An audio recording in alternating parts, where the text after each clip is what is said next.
안녕하세요, 디첼입니다. 제가 영상을 찍을 때마다 모습을 보이지 않는 이유는 집이라 몰골이 영 보여드릴 수 없는 상태이기 때문입니다. 이 부분 좀 죄송합니다. 제가 오늘 말씀드릴 내용은 구매 대행을 할 때 가져야 할 마인드셋에 대해서 말씀드리려고 합니다. 자, 첫 번째 갖춰야 할 마인드, 인내심입니다. 생각보다 구매 대행으로 대박난 사람들이 많을 거예요. 하지만 모두가 그렇게 될 수 있는 건 아닙니다. 무엇보다 운이 많이 따라줘야 해요. 그리고 구매 대행을 시작한 사람들의 절반은 3달을 못 버티고 떠날 겁니다.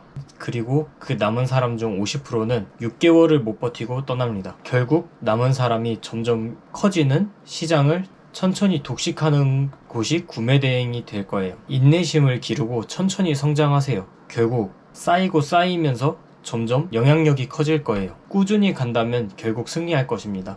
그리고 남들이 한두 달 만에 성장한다고 해서 나도 단기간에 빨리 성장을 한다면 성장통을 많이 겪으실 거예요. 저도 조금 겪고 있는데 대표적으로 돈맥 경화가 있습니다. 천천히 성장하셔서 다양한 경험을 하고 임기응변이나 대처 능력도 조금 기르면서 천천히 성장하세요. 그게 제일입니다. 자, 두 번째, 절실함입니다. 과연 여러분은 얼마나 절실한가요? 어떤 마음으로 이 시장에 들어오게 되었나요? 많은 사람들이 시작하지만 가벼운 마음으로 진입하는 사람은 죽어라 노력하는 사람을 절대 이길 수 없습니다. 천천히 다시 생각해보세요.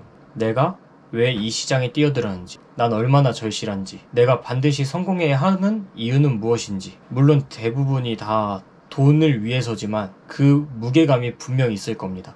잘 생각해보세요. 그리고 세 번째, 손해를 안 보려고 하지 말아라. 구매 대행은 적금이 아닙니다. 엄연히 투자고 사업입니다. 나중에 이 부분은 집중적으로 자세히 다루겠지만 손해를 보는 것이 절대 손해를 보는 것이 아닙니다. 예를 들어 보면 주문이 들어왔는데 소싱처의 가격이 상승해서 팔기가 어려운 경우를 종종 겪으실 겁니다. 하지만 이런 경우 초보분들은 취소를 하실 텐데 절대 취소를 하면 안 됩니다.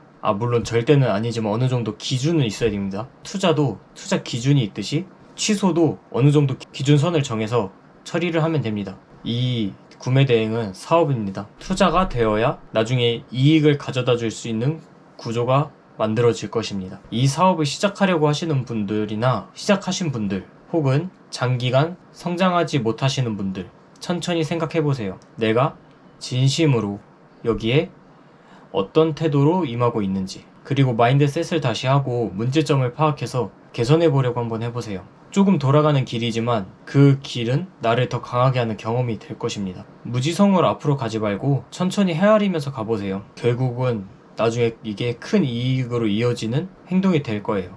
모두 화이팅 하세요.